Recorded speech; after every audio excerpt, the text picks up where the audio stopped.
Hello guys, स्वागत है आपका फिर से हमारे इस चैनल एराफ नंदन में। तो आज की इस वीडियो में हम बहुत ही इजी सा एक टॉपिक लेके चलेंगे जिसका नाम है हॉस्पिटल एनवायरनमेंट फॉर चाइल्ड। मतलब बच्चों के लिए हॉस्पिटल में किस प्रकार का एनवायरनमेंट होना चाहिए, किस प्रकार का माहौल होना चाहिए, किस प्रकार का पर्यावरण होना चाहिए।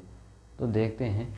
पहला है इंट्रोडक्शन। इंट्रोडक्शन में हम देखेंगे सेफ़ जो एनवायरनमेंट है, जो भी सर्कमस्टांसेस है, बच्चों के लिए कैसा होना चाहिए। सेफ़ होना चाहिए, क्लीन होना चाहिए, साफ़ सफाई होनी चाहिए, काम शांत होना चाहिए, एकदम पीसफुल माहौल होना चाहिए, चाइल्ड फ्रेंडली, और बच्चे कनेक्ट कर पाएँ इस तरह से। चाइल्ड फ्रेंडली होना चाहिए। चाइल्ड मतलब उसको अच्छे से एक्सेप्ट कर ले कि क्या है यहाँ पे। Help to reduce fear anxiety, और बच्चों में फियर, किसी प्रकार का डर हो, किसी प्रकार की एंजाइटी हो, घबराहट हो, ये कैसा होना चाहिए, वहाँ जाके रिड्यूस होना चाहिए, कम होना चाहिए। स्ट्रेस भी कम होना चाहिए। Form faster recovery, promote faster recovery, तो जो रिकवरी है हॉस्पिटल में जाने के बाद बच्चा अगर एडमिट होता है तो रिकवरी कैसी होनी चाहिए, फास्ट रहना चाहिए। जल्दी से जल्दी वहाँ से बच्चे को ठीक करके घर पे भेजने की कोशिश होनी चाहिए। तो ये था हॉस्पिटल एनवायरनमेंट ऑफ चाइल्ड का इंट्रोडक्शन। तो इंट्रोडक्शन में हमने कहा बच्चों के लिए किस प्रकार से एनवायरनमेंट होना चाहिए। अब देखते हैं चाइल्ड फ्रेंडली एनवायरनमेंट। अब चाइल्ड फ्रेंडली एनवायरनमेंट बनाने के लिए नर्स या हम क्या क्या कर सकते हैं। जैसे कोई बच्चा आ रहा है तो उसके लिए चाइल्ड फ्रेंडली कैसे बनेगा। तो पहला हमें ध्यान देना है कलर पे। तो जो वॉल्स के कलर हैं वो कलरफुल होना चाहिए। बच्चों को कलर अच्छे लगते हैं, लाल पीले। कुछ ड्राइंग्स भी बना सकते हैं उस पर ताकि अट्रैक्टिव लगे, बच्चा आके देखे। कुछ जानवर्स के पिक्चर बना सकते हैं, नेचर बना सकते हैं। उसके अलावा पिक्चर हो गया, कार्टून भी बना सकते हैं हम। टॉम एंड जेरी, मतलब बहुत सारे कार्टून जो बच्चों को पसंद आते हैं वैसे कार्टून बना सकते हैं।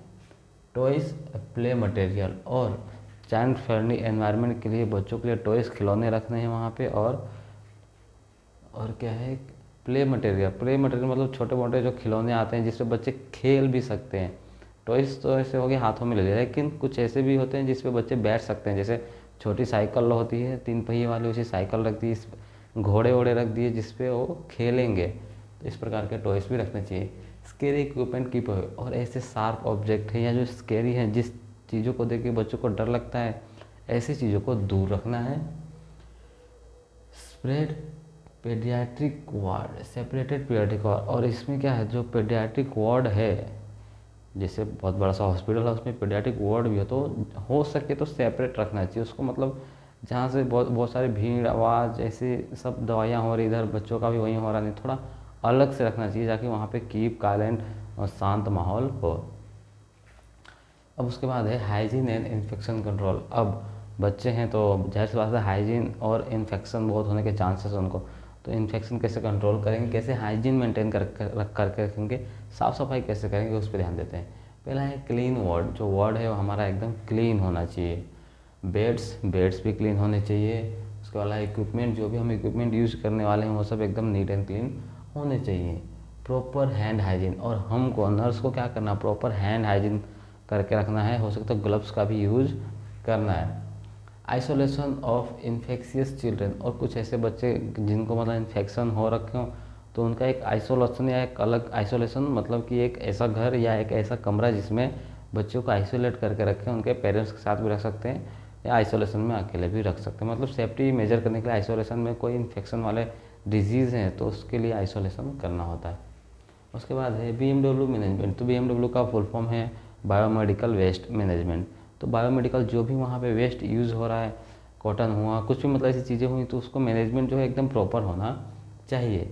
इस तरह से हाइजीन मेंटेन कर सकते हैं। और पर्सनल हाइजीन मतलब हमारे पर्सनल, हम नर्सेस हैं तो हमारी पर्सनल हाइजीन भी मेंटेन होनी चाहिए वहाँ पर। उसके बाद है सेफ्टी मेजर, और कौन कौन से सेफ्टी, मतलब किस प्रकार से हम सेफ्टी का ध्यान रख सकते हैं उसके बारे में देखेंगे। पहला है साइड रेल्स। तो बच्चे जो हैं, जो उनके बेड होते हैं उन पर साइड में उनको प्रोटेक्ट करने के रेल्स आती है, जैसे मतलब जिससे बच्चा बेड से गिरे नहीं, उसके लिए साइड रेल्स होती हैं, तो उसका यूज़ करना और लगा के रखना है। नॉन स्लिपरी फ्लोर, और जो हॉस्पिटल जो भी वार्ड है उसका जो फ्लोर है वो कैसा होना चाहिए, नॉन स्लिपरी, मतलब कोई वहाँ पे फिसल ना जाए, स्लिप ना हो जाए, वैसा ये मतलब फ्लोर होना चाहिए। उसके बाद है sharp and harmful object keeped away. तो जो भी शार्प ऑब्जेक्ट है, हार्मफुल, जिससे बच्चों को नुकसान हो सकता है, तो ऐसे जो ऑब्जेक्ट है उसको दूर ही रखना चाहिए, वार्ड में ऐसे ऑब्जेक्ट को नहीं रखना है। इलेक्ट्रिक सेफ्टी का ध्यान रखें, जैसे जो भी स्विचेस बोर्डेस हैं तो मतलब देख लें कि 3 फुट 4 फुट के ऊपर ही हो, जहाँ तक बच्चे पहुँच ना पाएँ। उसके अलावा है मेडिसिन सेफ्टी, और जो मेडिसिन है वो भी मतलब अच्छी जगह रखनी चाहिए जहाँ बच्चे ना पहुँचे। बच्चे ठीक हो गए खेल रहे हैं तो उधर मेडिसिन ले लिया, तो इस तरह से मतलब मेडिसिन भी अलग अलग वार्ड में या अलग ही सेफ्टी मेजर में रखना चाहिए। ध्यान रखना है कि हाँ यहाँ पे मेडिसिन रखा, लॉक वॉक में रखना चाहिए। तो ये था सेफ्टी मेजर। उसके बाद है पेरेंटल इन्वॉल्वमेंट। अब बच्चे के हम इन्वायरमेंट जो भी है हॉस्पिटल इन्वायरमेंट फॉर चाइल्ड के लिए इन्वायरमेंट बना रहे हैं, तो उसमें जो पेरेंट्स हैं उनको भी बच्चे के साथ ही रखना है। ज़्यादातर जहाँ तक हो सके कि पॉसिबल हो वहाँ तक करना है। तो उसके लिए क्या करेंगे, पेरेंट्स को अलाउड करना है बच्चे के साथ रहने के लिए, बच्चे से बातचीत करने के लिए, ऐसी चीज़ें अलाउड करनी है। एक हिसाब से ये पेरेंट्स का राइट भी है कि अपने बच्चों के साथ रहें।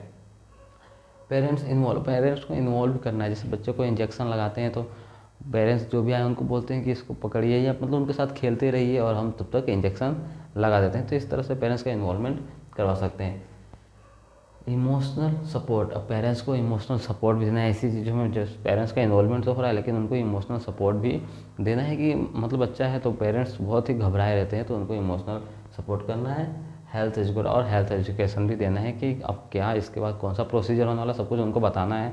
हेल्थ एजुकेशन देना है कि जो भी प्रॉब्लम है बच्चे को उसके ऊपर से कैसे ट्रीट कर सकते हैं, जो भी कुछ भी प्रॉब्लम है तो उनको समझाना है।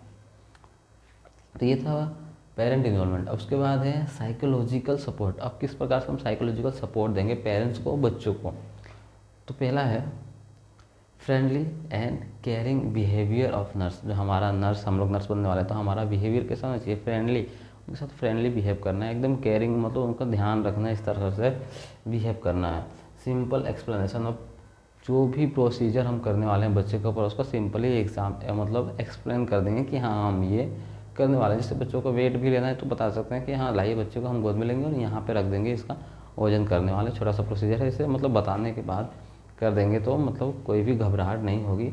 और एक IPR भी मेंटेन होगा, interpersonal relationship with the parents और चाइल्ड के साथ भी प्ले थेरेपी करके हम IPR मेंटेन कर सकते हैं। तो ये था साइकोलॉजिकल सपोर्ट। उसके बाद है फिजिकल एनवायरनमेंट। अब फिजिकल एनवायरनमेंट किस तरह से रखना है, पहला है एडुकेट लाइट। जो भी फिजिकली जो एडुकेट लाइट है जिस वार्ड में है वहाँ पे लाइट प्रॉपर होनी चाहिए। ऐसा नहीं कहीं लाइट ज़्यादा है कहीं कम है तो बच्चे घबरा भी सकते हैं, तो लाइट एकदम एडुकेट होनी चाहिए। वेंटिलेशन, प्रॉपर हवा आनी जाती रहनी चाहिए, मतलब खिड़की दरवाजे मतलब इस तरह से हो कि हवा आती जाती रहे, बाहर की हवा या जो भी हवा, मतलब वेंटिलेशन होना चाहिए, सफोकेशन नहीं होना चाहिए वहाँ पे। क्वाइट एंड पीसफुल, और जो भी इन्वायरमेंट हो कैसा चाहिए, क्वाइट एकदम शांत होना चाहिए, पीसफुल होना चाहिए, मतलब शांति का माहौल होना चाहिए, जिस तरह हम इंट्रोडक्शन में भी देखा था काम।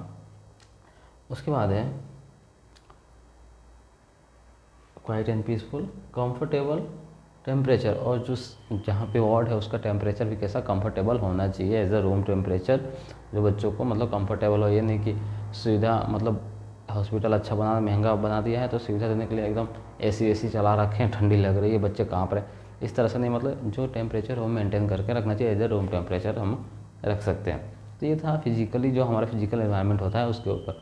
उसके बाद देखते हैं रोल ऑफ नर्स। अब जो final destination of this video is role of nurse, की हम नर्स बनने वाले हैं तो हमारे रोल्स क्या क्या हैं। पहला है maintain safety and clean of environment. तो इन्वायरमेंट के ऊपर हमें जो भी वहाँ पे माहौल है वो कैसा एकदम सेफ़ होना चाहिए बच्चों के लिए और एकदम नीट एंड क्लीन होना चाहिए, जैसे कि हमने इस वीडियो में देखा। उसके बाद है provide physical and emotional support. अब बच्चों को यहाँ पे जैसे फिजिकली जो भी इन्वायरमेंट है, एडुकेट लाइट है, इंटरेलेशन है, ये सब मतलब एकदम प्रॉपर होना चाहिए। उसके अलावा इमोशनल सपोर्ट, पेरेंट्स को इमोशनल सपोर्ट, बच्चों को emotional support, play therapy use करके हम सब समझा सकते हैं। उसके बाद है रिड्यूस फियर एंड एंजाइटी, और इस तरह से बात करने को बच्चा घबराए नहीं, उसकी कोई एंजाइटी नहीं हो, रिड्यूस करना है उसकी घबराहट को, उसकी डर को क्या करना है, रिड्यूस कम करके रखना है। एजुकेट पेरेंट्स को एजुकेट करना है, कोई भी प्रोसीजर कर रहे हैं वो भी बताना है। हेल्थ एजुकेशन देना है कि घर पे जाके क्या क्या करना है, ऐसी चीज़ें भी बतानी है। उसके बाद लास्ट है यूज प्ले थेरेपी। तो बच्चों के साथ हम खेल के मतलब कोई भी जैसे इंजेक्शन भी लगाते हैं तो डॉक्टर्स गाना वाना गा के और इंजेक्शन लगा देते हैं, इससे प्ले थेरेपी यूज़ करना है। और इसको डाइवर्जनल थेरेपी भी कहते हैं, खेलते खेलते या उसके माइंड को डाइवर्ट करके वे काम कर सकते हैं। उसके बाद लास्ट में है थेराप्यूटिक कम्युनिकेशन, और जो कम्युनिकेशन होना चाहिए पेरेंट्स के साथ, चाइल्ड के साथ कैसा होना चाहिए, थेराप्यूटिक होना चाहिए। मतलब एकदम प्रॉपर जिस पॉइंट टू पॉइंट बातें होनी चाहिए कि अपना आईपीआर भी मेंटेन करना है, हमें अपनी डिग्निटी भी मेंटेन करके रखनी है। नहीं कि बच्चा आज उसके साथ खेल ही रहे हैं, हम बच्चे के साथ और किसी का ध्यान ही नहीं रख रहे, तो एक थेराप्यूटिक कम्युनिकेशन मेंटेन करके रखना है। तो ये थी आज जो वीडियो था, इसका नाम था हॉस्पिटल एनवायरनमेंट फॉर चाइल्ड। तो बच्चों के लिए किस तरह का एनवायरनमेंट होना चाहिए हॉस्पिटल में, वो हमने देखा। तो थैंक यू यहाँ तक वीडियो देखने के लिए। जय हिंद, मिलते हैं अगले वीडियो में। जय हिंद।